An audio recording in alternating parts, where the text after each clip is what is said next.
একদম নতুন যারা তাদের জন্য এই ভিডিওটা বানানো।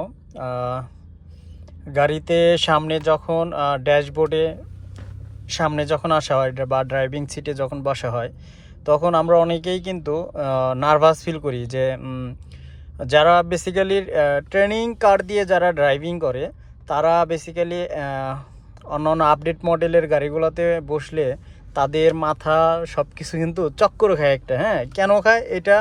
এটার একটাই কারণ, তারা হলো যে গাড়িটা দিয়ে তারা শিখছে সেই গাড়ির সাথে আপডেট মডেলের গাড়িগুলোর সাথে অনেক ডিফারেন্স থাকে। ঠিক আছে, অনেক ফাংশন থাকে।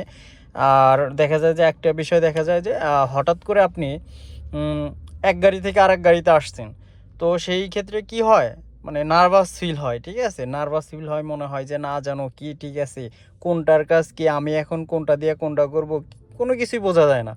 তো এই বিষয়টা আমি আপনাদের সাথে ক্লিয়ার করি। আসলে নার্ভাস ফিল হওয়ার কিচ্ছু নাই। ঠিক আছে, আপনি যদি গাড়ি টুকটাক চালাইতে পারেন, তো আপডেট মডেল হোক আর ব্রিটিশ আমলের গাড়ি হোক, ডাজেন্ট ম্যাটার, কোনো সমস্যা নাই। তার কারণ আপনি 3 থেকে 4টা বিষয়ে ফলো রাখবেন। এক, দরজার লক কিভাবে খোলে। ঠিক আছে, দরজার লকগুলো কিন্তু দরজার আশেপাশেই থাকে। ঠিক আছে, সো আমাকে বুঝে নিতে হবে যে দরজার আশেপাশে যেই সমস্ত ফাংশনগুলো আছে এইগুলো জাস্ট দরজারই। ঠিক আছে, তারপরে হলো মিরর গ্লাস, যে ইয়াটা থাকে সেটা সব গাড়িতেই কিন্তু আপনার এই ডান পাশে থাকে। ঠিক আছে, ঠিক এই পাশটাতেই থাকে, বুঝতে পারছেন? এই পাশটাতেই থাকে, এইখান থেকে এইটুকের ভিতরেই থাকবে হলো গ্লাসের কাজগুলো থাকবে। এই যে গ্লাসের সকল ফাংশনগুলো থাকবে, যে কোনটা কোন দিকে দিলে ডানে বামে কি হয় না হয়, এগুলো সব কিছু বোঝা যায়। এতটা নার্ভাস বা ঘাবড়ানোর কিচ্ছু নাই।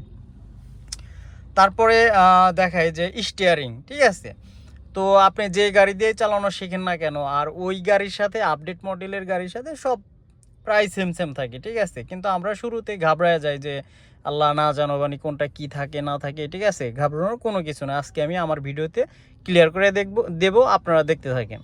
তো এই হলো স্টিয়ারিং। ঠিক আছে, এটার সাথে তো আপনারা সকলেই পরিচিত।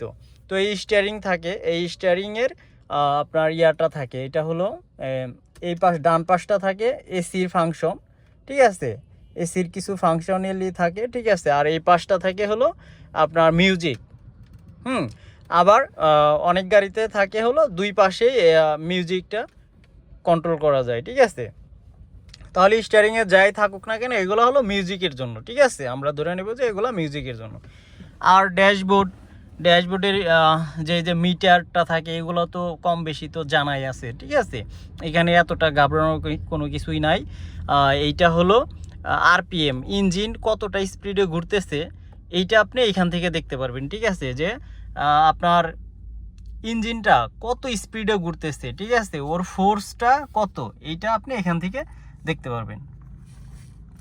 আর এই পাশে যেটা, এটা তো হলো কিলোমিটার। ঠিক আছে, আপনার গাড়িটা কত কিলোমিটারে যাচ্ছে, 20 নাকি 40 নাকি 60 নাকি 80, এরকমটা এখানে দেখাবে। ঠিক আছে, আর এই যে ছোট্ট যেটা দেখতেছেন এটা হলো ফুয়েল।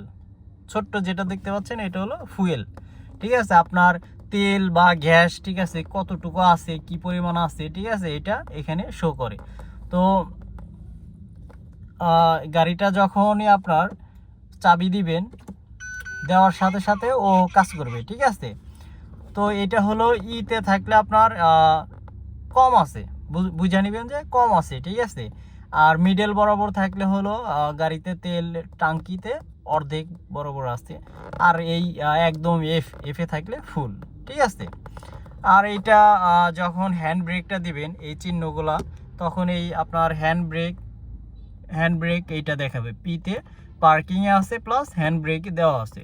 আর এইটা ইঞ্জিনের কোনো একটা ইয়া থাকলে তখন এইটা দেখায়। ঠিক আছে, আর এই যেটা আর একটা বিষয়, যেটা আপডেট মডেলের গাড়িগুলোতে এইগুলো অটোমেটিকলি সব কিছু দেখায়, কত টেম্পারেচারে গাড়ি আছে কি আছে, এগুলো সব কিছু এখানে দেখায়। আর এইখানে ডিজিটালি দেখায় যে গাড়িটা কত কিলোমিটার চলছে। ঠিক আছে, গাড়িটা কত কিলোমিটার চলছে, আমার গাড়ি হলো 94,342 কিলোমিটার চলছে। আর এইখানে স্টিয়ারিং এখন লকে আছে। ঠিক আছে, ওই যে স্টিয়ারিংয়ের লাল বাতি যেটা দেখতেছেন, এটা স্টিয়ারিং লকে আছে। আর এইখানে হলো টেম্পারেচার, গাড়িতে টেম্পারেচার কি পরিমাণ থাকে না থাকে